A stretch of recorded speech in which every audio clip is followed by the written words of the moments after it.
नमस्कार। आज हमारे साथ हैं नीति श्रीवास्तव जी, जो पिछले 20 सालों से टीचर हैं।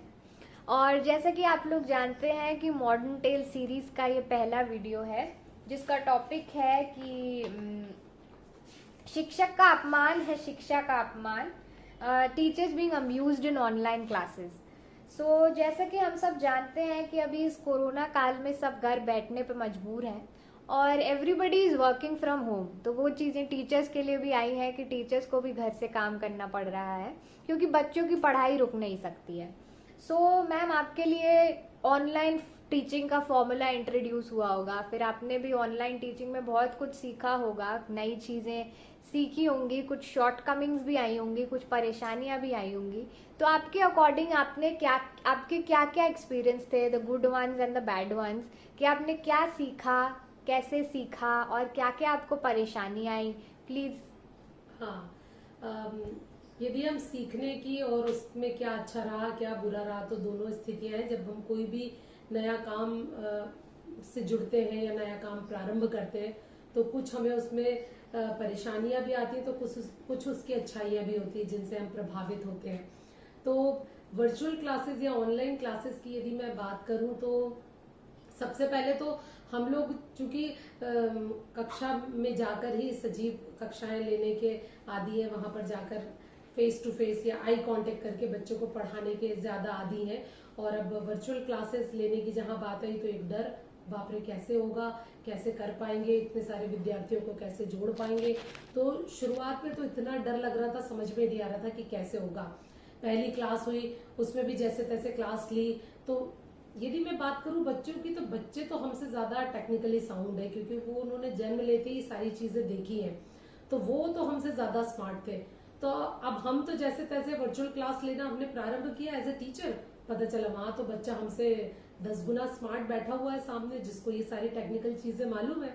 तो पता चला उसने आपको स्टार्टिंग में कभी म्यूट कर दिया, पढ़ाते पढ़ाते अचानक कुछ बच्चों की आवाज आई कि मैम आपकी आवाज नहीं आ रही है, आप म्यूट कर दिए गए हो।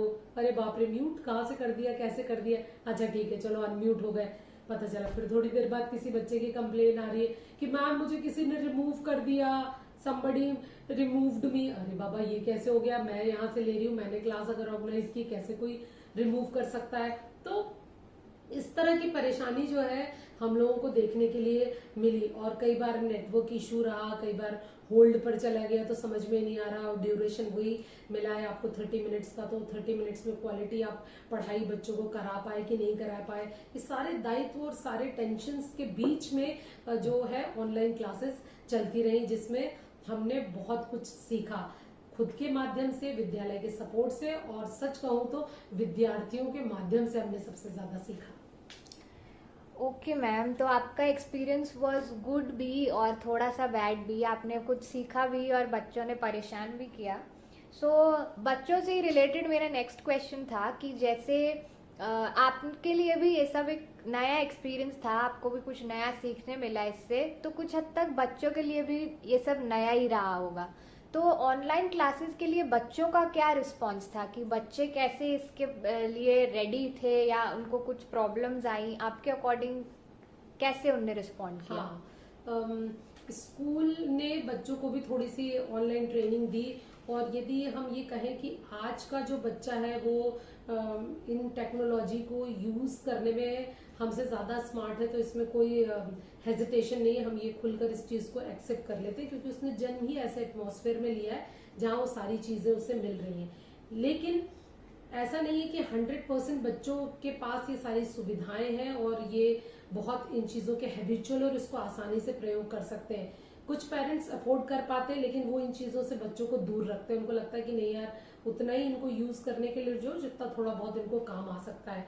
तो अगर हम बात करें तो 80% जो बच्चे हैं वो तो बहुत आसानी से इन चीजों का उपयोग कर रहे थे, और 20% बच्चे ऐसे थे जिनको ये परेशानियों का सामना करना पड़ रहा था, जो घर में भी उनके पेरेंट्स से जो उनको बहुत ज्यादा हेल्प नहीं कर पा रहे थे। तो 20% बच्चों को कहीं ना कहीं इन चीजों की दिक्कत आ रही थी कि भाई कैसे होगा, क्या होगा। और एज ए टीचर अगर मैं बात करूं या एक विद्यालय में काम करने के नाते यदि हम देखें, तो हमारा पढ़ाना तब तक सार्थक नहीं हो सकता जब तक कि कक्षा का एक एक विद्यार्थी मेरी पढ़ाई हुई बात से, मेरी कक्षा से लाभान्वित ना हो सके। तो यदि हम एक विद्यार्थी को भी टेक्निकल कारणों से छोड़ रहे हैं तो वो कहीं ना कहीं हमारी शिक्षा अधूरी ही है विद्यार्थियों के लिए। तो मैम, जैसे आपने शिक्षा की बात करी कि हर बच्चे को आप जो पढ़ा रहे हैं वो समझ आना चाहिए या उसको वो ज्ञान मिलना चाहिए। तो जैसे हम जानते हैं कि फिजिकल क्लासेस में आप सबको देख पाते हैं, सब कुछ सुन पाते हैं, समझ पाते हैं कि बच्चा क्या कर रहा है क्या नहीं कर रहा है। और हम इंडियंस ने हमेशा जो गुरुकुल पद्धति या फिर जो पाठशाला वाला सीन होता है उसको हमने अपनाया है हमेशा। और अभी ये जो ऑनलाइन मोड आ गया है ये actually is concerned with the future, और कुछ कंट्रीज या कुछ जगहें आज भी इसको अपनाती हैं और इसी के बेसिस पे बच्चों को पढ़ाती हैं।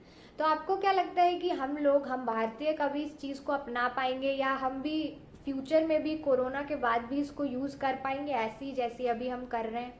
हाँ, मुझे लगता है कि भारतीय जो टीचिंग मेथोडोलॉजी है उसे विदेश अपनाता है। हमारी वैदिक जो पद्धतियां उनको विदेश जो है वो अपनाता भी है और उसको अप्रिशिएट भी करता है कि वो बहुत ही जो साइंटिफिकली प्रूव्ड जो टीचिंग मेथोडोलॉजी है हमारे पास। तो मुझे लगता है कि निश्चित तौर पर हम विदेशों से, उनके कार्यों से, उनकी टेक्नोलॉजी से प्रभावित होते हैं, लेकिन हम पूर्णतः ब्लाइंडली उस पर ट्रस्ट कर लें ऐसा मुझे नहीं लगता संभव है, क्योंकि हम इंडियंस के पास भी अपना ब्रेन है, अपनी बुद्धि, अपना ज्ञान है जिसका प्रयोग वो सदैव करते हैं और वो इतनी आसानी से ब्लाइंडली चीजों को अपनाते भी नहीं है। इसलिए वर्चुअल क्लासेस को पूर्णतः फॉरेन स्टाइल में, विदेशी स्टाइल में यहाँ पर अपना लेना, उसके लिए तो मुझे लगता नहीं, दिल्ली अभी दूर है, वो इतना आसान काम नहीं है कि लोगों से बिना देखे आंख मूंद कर अपना लें। और जहां तक क्लास में पढ़ाने की बात है तो जब हम क्लास में सपोज 30 बच्चे हैं तो जब हम आई कांटेक्ट करके पढ़ाते हैं तो हम देखकर ही समझ जाते हैं बच्चे के चेहरे से, उसके हाव भाव से कि किस बच्चे को समझ में आया है, किसे नहीं आया। तो हम उस बच्चे को टारगेट करके या उस बच्चे को आगे लेकर उससे प्रश्न उत्तर करके उसको समझाने का प्रयास करते हैं, जो कि वर्चुअल क्लास में कहीं ना कहीं वो चीज जो है वो मिसिंग हो जाती है, वो नहीं मिल पाती है हमें।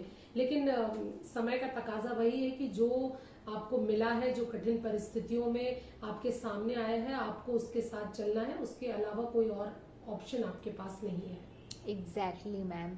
So ma'am, thank you for your time and support. And ma'am, अंत में बस मैं यही पूछना चाहूँगी कि आपके कोई सजेशंस या कोई टिप्पणी आप देना चाहें ऑनलाइन क्लासेस के लिए, बच्चों के लिए और टीचर्स के लिए, कि कैसे अपनाएं या कैसे चेंजेस, कुछ भी जो आप बोलना चाहें। हाँ, ऑनलाइन क्लासेस के लिए तो मैं यही कहना चाहूंगी कि ये टाइमिंग है, ये पूर्णतः आगे अभी आने में, जैसा कि मैंने पूर्व में भी कहा है कि दिल्ली अभी दूर है, और उसके लिए मैं अपनी पंक्तियों के माध्यम से कह सकती हूँ कि सफलता के गगन छूकर धरा पर लौट आएंगे, सफलता के गगन छूकर धरा पर लौट आएंगे, थकन से चूर पंछी शाम को घर लौट आएंगे, जिन्हें ले जा रहा है स्वर्ण मृग का लोभ जंगल में, जिन्हें ले जा रहा है स्वर्ण मृग का लोभ जंगल में, तनिक सी दूर जाकर वे धनुर्धर लौट आएंगे।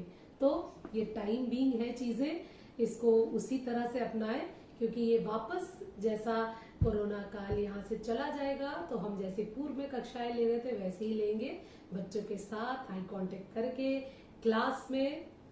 बस, thank you so much. Thank you so much ma'am कि आप हमारे साथ जुड़ी, और हम आशा करते हैं कि आगे भी आप हमारे साथ ऐसे ही जुड़े रहेंगे। Thank you so much ma'am आपके टाइम के लिए। थैंक यू कि आप लोगों ने मेरे विचार लिए। Thank you so much.